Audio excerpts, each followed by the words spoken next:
வணக்கம் family channel நேர்களே, இது உலகில் இப்பொழுது நிகழ்ச்சி. நம் உலகில் இப்பொழுது நிகழ்ச்சியில் ஒவ்வொரு நாளும் இந்த உலகில் என்னென்ன காரியங்கள் நடைபெற்று வருகிறது என்பதை பார்த்து கொண்டே இருக்கிறோம். தற்பொழுது புத்தாண்டானது துவங்குகிறது. கடந்த 2025ஆம் ஆண்டு முதல் இந்த உலகில் என்னென்ன காரியங்கள் நடைபெற்றது, பல நல்ல காரியமும் நடைபெற்றது, பல துயரங்களும் நடைபெற்றது. அவை என்னென்ன என்பதை வரிசையாக நாம் இன்று பார்க்க போகிறோம். கடந்த ஜனவரி 2025ஆம் ஆண்டு இந்தியாவில் கும்பமேளா என்ற மிகப்பெரிய நிகழ்வு நடைபெற்றது. கூட்ட நெரிசல் காரணத்தால் அங்கு 37 பேர் உயிரிழந்தனர். இது இந்தியா மட்டுமல்லாமல் உலகவே அதிர்ச்சிக்குள்ளாக்கியது. பல மக்கள் மூச்சு திணறலால் உயிரிழந்த சம்பவம் நாட்டையே உலுக்கியது. இது நடைபெற்றது ஜனவரி மாதத்தில். கடந்த 2025ஆம் ஆண்டு பிப்ரவரி மாதத்தில் சட்டசபை தேர்தலானது டெல்லியில் நடைபெற்றது. ஆளும் கட்சியாகிய ஆம் ஆத்மா கட்சியை தோற்கடித்து பாரதிய ஜனதா கட்சி மீண்டும் ஆட்சியை பிடித்தது. ஊழலற்ற ஆட்சியை தருவோம் என கூறிதான் ஆம் ஆத்மா கட்சி ஆட்சியை பிடித்தது. ஆனால் அந்த கட்சியை தற்பொழுது தூக்கி வீசிவிட்டு பாரதிய ஜனதா கட்சி ஆட்சியை பிடித்தது பிப்ரவரி 2025ஆம் ஆண்டு. கடந்த 2025ஆம் ஆண்டு மார்ச் மாதத்தில் மறக்க முடியாத மற்றொரு நிகழ்வு என்னவென்றால், நம் இந்திய ஆண்கள் கிரிக்கெட் அணி சாம்பியன்ஸ் ட்ரோஃபியை வென்றதுதான். உலக அளவில் தற்பொழுது பலம் வாய்ந்த T20 மற்றும் ஒருநாள் தொடர்களின் நாயகனாக இந்திய ஆண்கள் அணி செயல்பட்டு வருகிறது. சாம்பியன் ட்ரோஃபியை வென்று அசத்திய தருணம் கடந்த 2025 மார்ச் மாதம். கடந்த 2025ஆம் ஆண்டு ஏப்ரல் மாதத்தில் பலரையும் வேதனைக்கு உள்ளாக்கும் சம்பவம் அரங்கேறியது. ஜம்மு காஷ்மீர் மாநிலத்தின் பஹல்காமில் தீவிரவாதிகள் நடத்திய தாக்குதலில் அப்பாவி சுற்றுலா பயணிகள் மற்றும் பொதுமக்கள் 26 பேர் உயிரிழந்தனர். இது இந்தியா முழுவதும் அதிர்ச்சி வலையை ஏற்படுத்தியது. புதுமண தம்பதி ஒருவரையும் சுட்டுக் கொன்றனர். அந்த புது பெண் தன்னுடைய கணவருடைய உடலை மடியில் வைத்துக்கொண்டு கதறிய சம்பவம் இந்தியாவையே உலுக்கியது. இது நடைபெற்றது 2025ஆம் ஆண்டு ஏப்ரல் மாதத்தில்.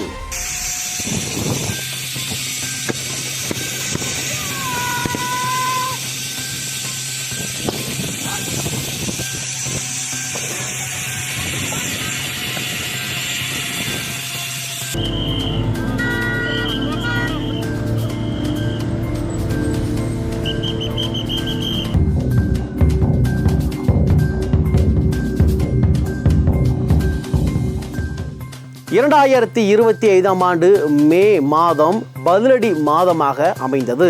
ஆம், பஹல்காம் தாக்குதலுக்கு பதிலடி கொடுத்தது இந்தியாவின் முப்படை. விமானப்படை, தரைப்படை, கடல் படை ஒன்றாக இணைந்து பாகிஸ்தான் நாட்டில் அமைந்திருக்கும் தீவிரவாத முகாம்கள் ஒழிக்கப்பட்டது. குறிப்பாக இந்த ஆபரேஷனுக்கு சிந்தூர் என பெயரிடப்பட்டது. இந்திய பெண்களின் குங்குமம் என இதற்கு அர்த்தம். இந்திய வீரர்கள் தக்க பதிலடியை பாகிஸ்தான் தீவிரவாதிகளுக்கு கொடுத்த மாதம் கடந்த 2025 மே மாதம்.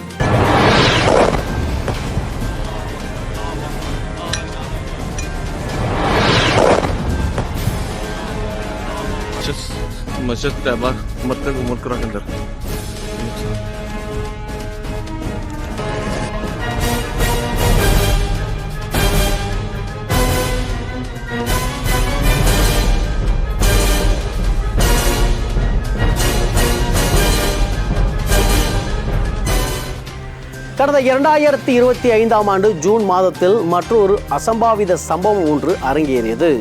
அகமதாபாத்தில் இருந்து லண்டனுக்கு புறப்பட்ட ஏர் இந்திய விமானம் புறப்பட்ட சில நிமிடத்திலே விபத்துக்குள்ளாகி அதில் பயணித்த 260 பேர் உயிரிழந்தனர்.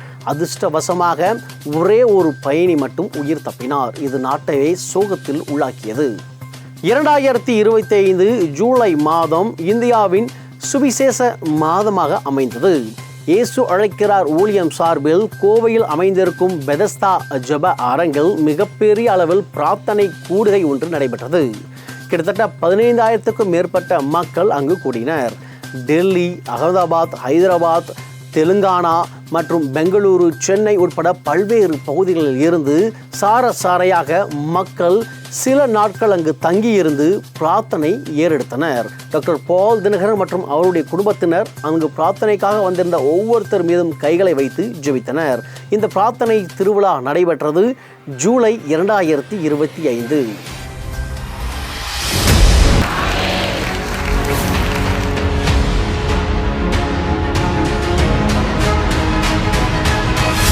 இன்றும் இயேசுவின் நாமத்தினாலே நம் தேவைகளை எல்லாம் அவரிடம் கேட்க போறோம். இயேசு உங்களை விடுதலையாக்குகிறார். Jesus is delivering you now. ஜீவன் இறங்குகிறது. His life is entering உங்களை you. பலப்படுத்துகிறார் Nirmala. He is strengthening you, sister Nirmala. నాకు బలమైన శక్తి ఏదో నన్ను టచ్ అయిన ఫీలింగ్ అయితే నిజంగా నేను అనుభవిస్తున్నాను. கடந்த ஆகஸ்ட் 2025ஆம் ஆண்டு இந்தியாவின் 79வது சுதந்திர தின விழாவானது கோலாகலமாக கொண்டாடப்பட்டது. இந்தியா முழுவதும் பலத்த பாதுகாப்புக்கு மத்தியில் இந்த சுதந்திர தின விழாவானது கொண்டாடப்பட்டது. டெல்லி செங்கோட்டையில் பிரதமர் நரேந்திர மோடி அவர்கள் தேசிய கொடியினை ஏற்றினார். கடந்த 2025ஆம் ஆண்டு செப்டம்பர் மாதம் மீண்டும் ஒரு துயர மாதமாக அமைந்தது. கரூரில் நடைபெற்ற கட்சி கூட்டம் ஒன்றில் கட்டுக்கடங்காத கூட்டத்தால் பல பேருடைய உயிர்கள் பலியானது. 41 பேர் உயிரிழந்த சம்பவம் இந்தியா முழுவதும் மட்டுமல்லாமல் உலகம் முழுவதும் அதிர்ச்சிக்குள்ளாக்கியது. 40 பேர் மூச்சு திணறி உயிரிழந்தனர். கடந்த 2025ஆம் ஆண்டு அக்டோபர் மாதம் டெல்லியை மிகப்பெரிய அளவில் உலுக்கிய மாதமாகும். டெல்லியில் காற்று மாசு அளவு வரலாறு காணாத அளவிற்கு 450 தரக்கூடியத்தை தாண்டியது. இதனால் அங்கு சுவாசிப்பதற்கே மிகப்பெரிய அளவில் பிரச்சனை ஏற்பட்டு பள்ளிகளுக்கு விடுமுறை அளிக்கப்பட்டது. வேலை பார்க்கும் நிறுவனங்கள் பாதி ஆட்களை வீட்டிலிருந்தே வேலை பார்க்க வலியுறுத்தினர். இது போன்ற சம்பவமானது டெல்லியில் தற்போது வரைக்கும் நடைபெற்று வருகிறது. டெல்லியின் காற்று மாசு அளவு தொடர்ந்து மோசம்.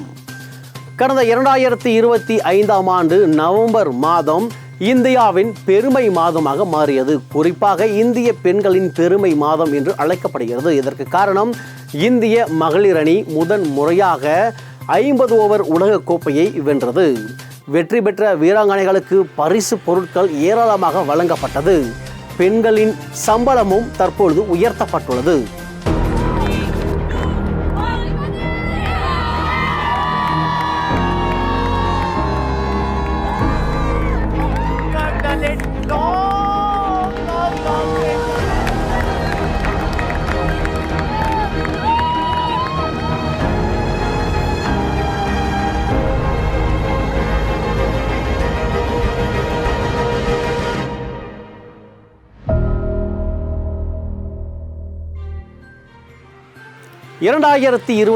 டிசம்பர் மாதம் விமான பயணிகளுக்கு சங்கடத்தை தரும் மாதமாக அமைந்தது.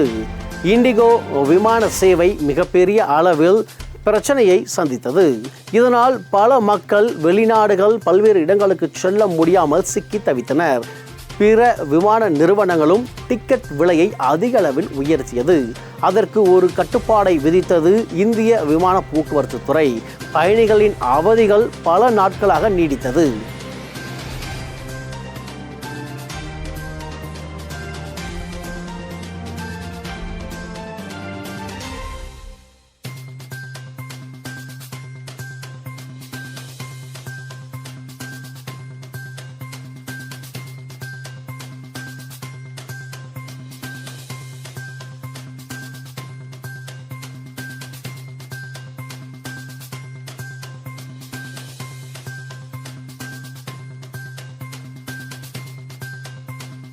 இரண்டாயிரத்தி 25ஆம் ஆண்டு இதுபோன்று பல்வேறு சம்பவங்கள் அரங்கேறியது. அதில் ஒரு தொகுப்பை தான் இன்று நாம் பார்த்தோம். 2026இல் குறிப்பாக ஜெப கூட்டங்கள், ஆசீர்வாத கூட்டங்கள் எங்கெங்கு நடைபெறுகிறது என்று பார்ப்போம். வரும் ஜனவரி 3ஆம் தேதி சென்னை நந்தனம் YMCA மைதானத்தில் இயேசு அழைக்கிறார் இளைஞர்கள் கூட்டமானது நடைபெறுகிறது. வாலிபர் எழுச்சி கூட்டத்தை நடத்த சாமுவேல் பால் தினகரன் தலைமையில் இளைஞர் பட்டாளமே கூடுகிறது. மறவாமல் இந்த கூட்டத்தில் பங்கேற்றுக் கொள்ளுங்கள். மாலை 4 மணிக்கு இந்த கூட்டம் தொடங்குகிறது. என்ன இளைய பட்டாளமே ரெடியா? அலைகடல் என இங்க எல்லாரும் நம்ம நண்பர்கள் வராங்க. எங்க அப்படின்னு தானே கேக்குறீங்க. ஜனவரி 3ஆம் தேதி 2026 நம்ம புத்தாண்டுல யூத் ஃபெஸ்டிவல் 2026 எங்கன்னு கேக்குறீங்க? YMCA மைதானத்துல நந்தனத்துல வச்சு நடத்துறாங்க. சரியா மாலை 3 மணிக்கு. இதுல என்ன விசேஷம் அப்படின்னு தானே கேக்குறீங்க? இதுல ஆடல் பாடல் உணவு திருவிழா அப்படின்ட்டு இருக்குதுங்க. யாராருக்கு டான்ஸ் தெரியுமோ அதை நீங்க பண்ணலாம். சோலோவா டான்ஸ் தெரியுமா, நீங்க சோலோவா ஆடலாம். நீங்க குரூப்பா பாட்டு பாடலாம் அல்லது தனியா பாட்டு பாடி உங்க திறமையை நிரூபிக்கலாம். நீங்க ஒட்டு மொத்த திறமையும் மொத்தமா இங்க காட்டலாங்க. வெறும் பரிசு மட்டும் இல்லைங்க, பரிசு மலைகளை அள்ளியும் செல்லலாம். அல்லது இன்னும் உங்களுக்கு டவுட் இருக்கா? 994001 81188 இல்ல 89258 85686 அப்படிங்கிற எண்ணுக்கு டக்குன்னு போன் அடிங்க. கிக்கா ஒரு பிரைஸையும் நீங்க அப்படி ஜெயிச்சிருங்க. வாங்க அங்க சந்திக்கலாம். மறந்துடாதீங்க, ஜனவரி 3ஆம் தேதி YMCA மைதானம் மாலை 3 மணிக்கு. வாங்க பரிசுகளை வெல்லுங்க. All the best. அதனைத் தொடர்ந்து ஜனவரி 4ஆம் தேதி இயேசு அழைக்கிறார் ஊழியத்துடன் இணைந்து பல்வேறு ஊழியர்கள் மோகன் சி லாசரஸ், பாஸ்டர் டி மோகன் உட்பட CSI பேராயர்கள் ஒன்றாக இணைந்து சிறப்பு ஆசீர்வாத கூட்டம் பேரின்ப பெருவிழாவை நடத்துகின்றனர். மாலை 5 மணிக்கு இந்த கூட்டம் YMCA மைதானத்தில் நடைபெறுகிறது. மறவாமல் இந்த கூட்டத்திலும் பங்கேற்றுக் கொள்ளுங்கள். 2026 சென்னை புது வருட பேரின்ப பெருவிழா ஜனவரி 4ஆம் தேதி ஞாயிற்றுக்கிழமை மாலை 6 மணி அளவில். இடம் YMCA மைதானம், நந்தனம், சென்னை. வல்லமையான தேவ செய்தியும் தீர்க்க தரிசன ஜெபமும் டாக்டர் பால் தினகரன் மற்றும் குடும்பத்தினர்கள். ஜெபத்துடன் இந்த ஆசீர்வாதமான கூடுகையை நடத்த வரும் கனத்துக்குரிய தேவ ஊழியர்கள் arch bishop reverend George Anthony, சகோதரர் மோகன் சி லாசரஸ், இயேசு விடுவிக்கிறார் ஊழியங்கள், பாஸ்டர் டி மோகன், NLAG மற்றும் கனத்துக்குரிய தேவ ஊழியர்கள் பலர் கலந்து கொண்டு இந்த புது வருட ஆசீர்வாதமான கூட்டத்தை நடத்த வருகிறார்கள். சபை பாகுபாடு இன்றி அனைவரும் வருக, தேவ ஆசீர்வாதம் பெற்று செல்லுங்கள்.